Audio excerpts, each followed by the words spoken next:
Assalamualaikum warahmatullahi wabarakatuh. Selamat pagi anak-anak 3A yang tangguh dan kreatif. Sudah siap untuk belajar hari ini ya? Oke, marilah kita berdoa sebelum belajar.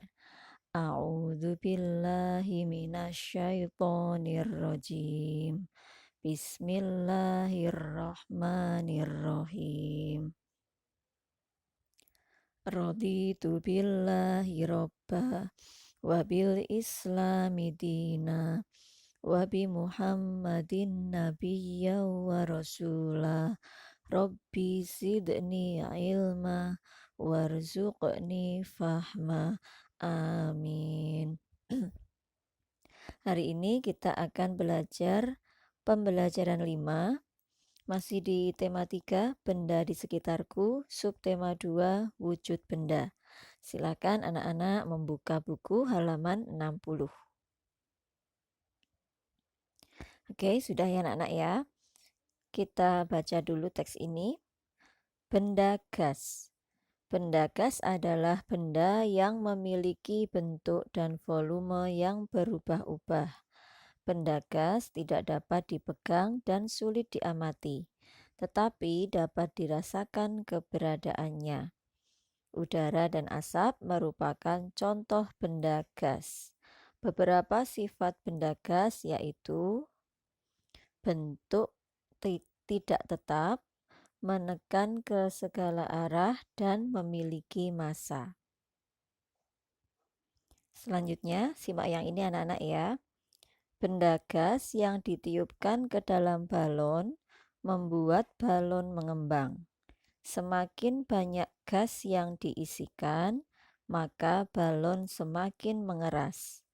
Ketika kita sentuh balon, terasa padat. Benda gas yang ada di dalam balon menekan kulit balon sehingga terasa padat.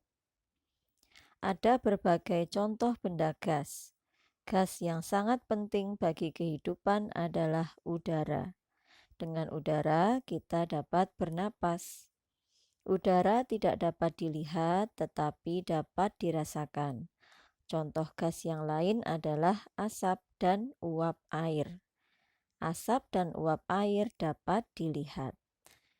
Nah, anak-anak, jadi yang ingin Buranum tekankan di sini, balon ini adalah benda padat.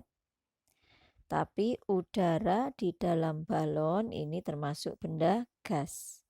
Ya. Jadi anak-anak harus bisa membedakan kalau disuruh menyebutkan contoh benda gas, jangan menyebutkan balon, tapi udara dalam balon. Gitu ya. Kemudian untuk pernapasan yang kita gunakan untuk bernafas adalah oksigen.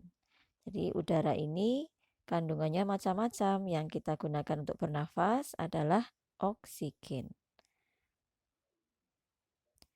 Oke, sekarang kita kerjakan soal di bawahnya ya.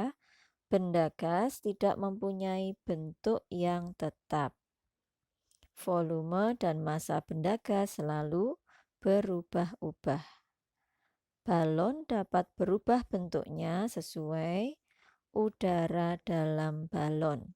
Kalau udara dalam balon banyak, maka ukuran balon juga akan besar. Tapi kalau udara dalam balon sedikit, maka ukuran balon akan kecil. Oke, nomor 4, benda gas tidak dapat dipegang, namun dapat kita rasakan. Saat air dipanaskan, air akan berubah menjadi uap atau uap air yang merupakan contoh benda gas. Nah, sekarang bawahnya, berilah tanda centang untuk sifat benda gas. Nah, ini ya, benda gas memiliki massa dan bentuknya mengikuti wadah atau tempatnya. Ini mirip dengan sifat benda cair ya. Sifat benda gas menekan ke segala arah. Ya, kalau tadi misalnya balon, maka gas akan memenuhi balon tersebut dan menekan ke segala arah. Oke, kita lanjutkan halaman 61. Temukan kata yang berkaitan dengan benda gas pada kolom di bawah ini. Silakan anak-anak menggaris atau memberi kotak ya.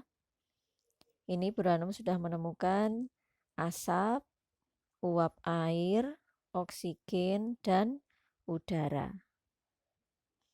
Lalu bawahnya anak-anak amati.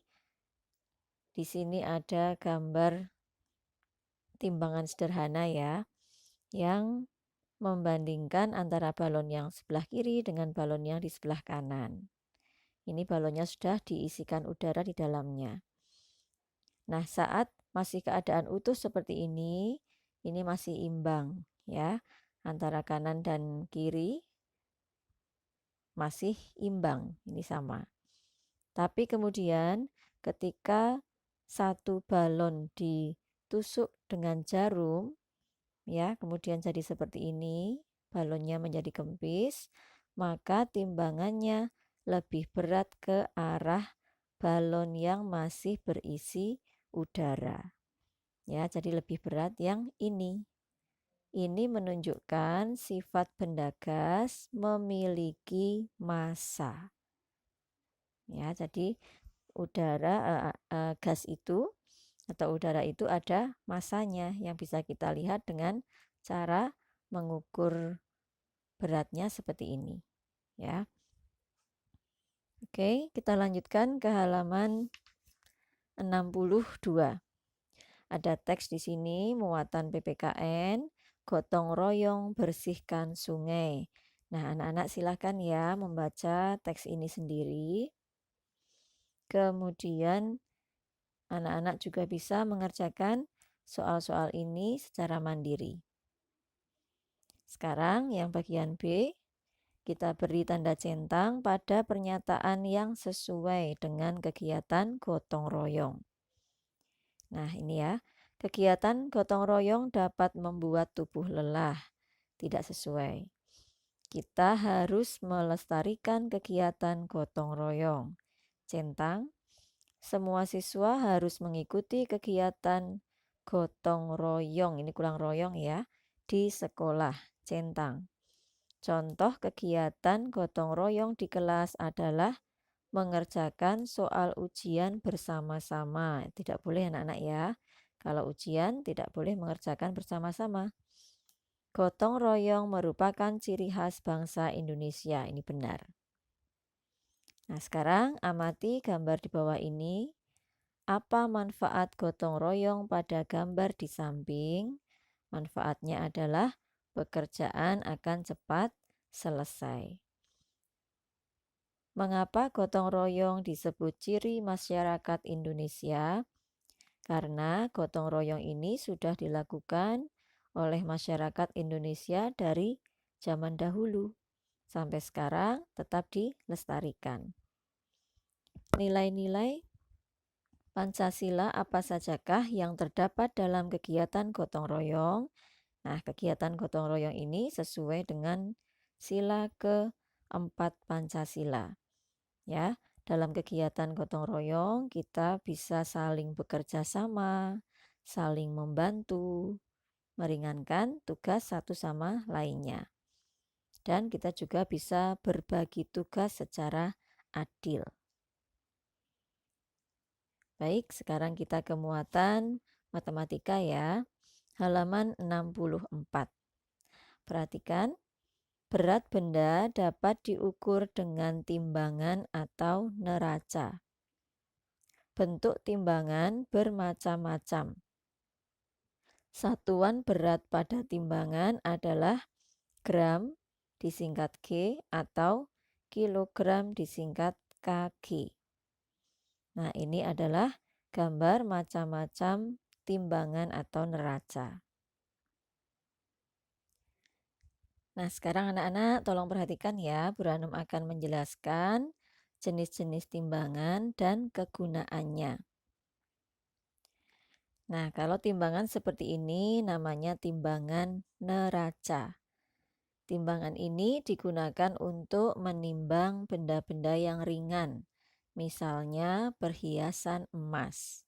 Ini biasanya dipakai oleh toko emas atau penjual emas untuk menimbang emas atau perhiasan, ya. Kemudian ini adalah timbangan digital. Anak-anak pasti sudah pernah lihat ya seperti ini ya. Digunakan untuk mengukur berat buah atau sayuran. Biasanya terdapat di mana anak-anak seperti ini?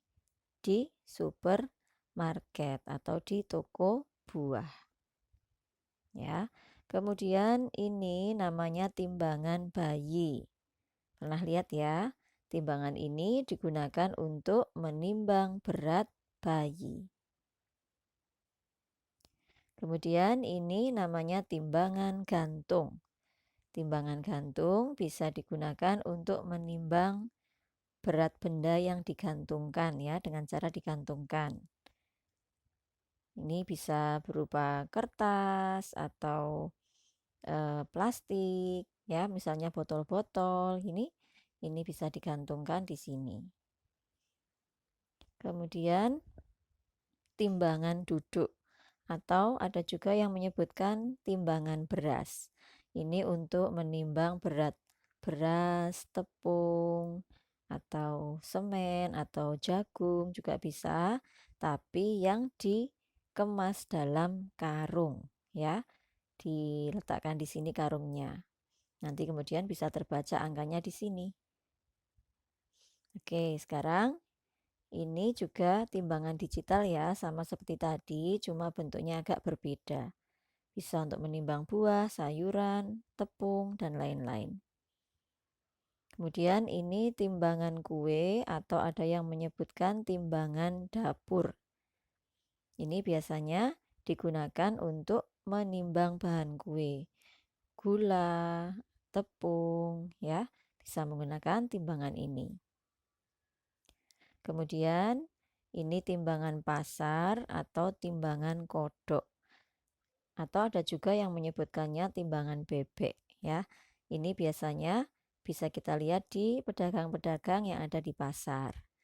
Biasanya untuk menimbang bahan makanan, buah-buahan, sayuran ya.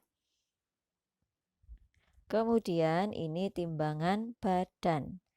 Gunanya untuk menimbang badan kita ya.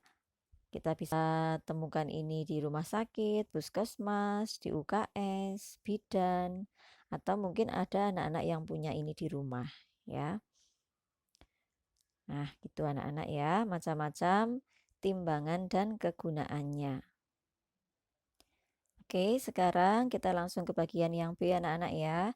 Silakan memasangkan gambar benda dengan timbangan yang sesuai. Silakan. Ini telur bisa ditimbang menggunakan timbangan pasar. Kemudian ini beras top, ini menggunakan karung ya. Jadi bisa menggunakan timbangan duduk atau timbangan beras. Kemudian gula bisa ditimbang menggunakan timbangan meja atau timbangan dapur. Ya, kemudian ini perhiasan menggunakan neraca. Oke, sudah ya anak-anak ya. Kita lanjutkan halaman 65. Ya, tuliskan satuan baku untuk mengukur berat. Untuk mengukur berat, satuannya adalah gram disingkat G dan kilogram disingkat kg. Kemudian bawahnya, silakan mengamati gambar dan menuliskan berapa berat yang ditunjukkan oleh tanda panah pada setiap timbangan. Oke, nomor 1 berat telur. Ini ya. Berapa ini anak-anak? Ya, 3 kg. Tulis. Ya. Kemudian yang ini berapa? Berat beras adalah 4 kg. Nah, satuannya ini bisa dilihat juga di sini anak-anak ya. Ini semuanya dalam satuan kilogram. Kemudian berat buah duku adalah berapa ini? 2 kg. Dan satu lagi berat melon. Berapa ini? Ya, 1 kg. Oke, baik anak-anak. Untuk pembelajaran tematik hari ini cukup sampai di sini. Setelah ini nanti anak-anak menyimak video untuk pembelajaran membatik. Oke, terima kasih. Buranum akhiri dulu. Wassalamualaikum warahmatullahi wabarakatuh.